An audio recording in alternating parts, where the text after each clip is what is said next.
চলো গাইস, এটা আমার কবুতরের সে 10 নম্বর জোড়া বাচ্চা, সে কবুতরের 10 নম্বর জোড়া বাচ্চা। এর আগে আমি যে কবুতর দুইটা দেখাইছিলাম অসুস্থ হয়ে গেছে। আসলে রোজার মাস ছিল এবং ওই দুইটার আমি যত্ন নিতে পারতাম না, তাই ওই দুইটার আমি জব করে ফেলাই দিছি। এই দুইটার বাচ্চা দেখি কি করা যায়, বাট আমার আরেকটা কবুতর আছে, সেটাও অসুস্থ হয়ে গেছিল এবং সেটার আমি একই ওষুধ খাইছিলাম এবং সেটা অবশ্য সুস্থ হয়ে যায়। সেটার আমি নতুন একটা জোড়া কিনে এনে আবার জোড়া দিব। এই যে দেখেন, এদের পায়ে অনেক সুন্দর মোজা হয়েছে এবং ওজন হয়েছে মাশাল্লাহ, হেভি ওজন হয়েছে।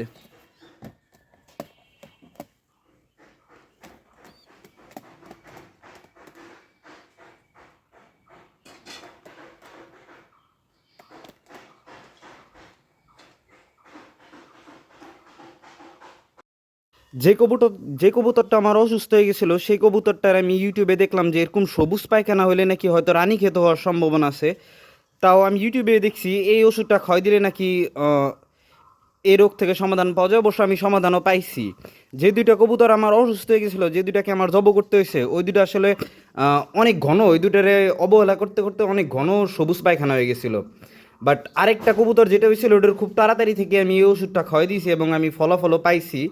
কবুতরটা সুস্থ হয়ে গেছে এবং এরকম গাঢ় সবুজ পায়খানা আমি দেখলাম, যেটা ঘাটাঘাটি করে হয়তো রানীক্ষেতর কারণ হইতে পারে।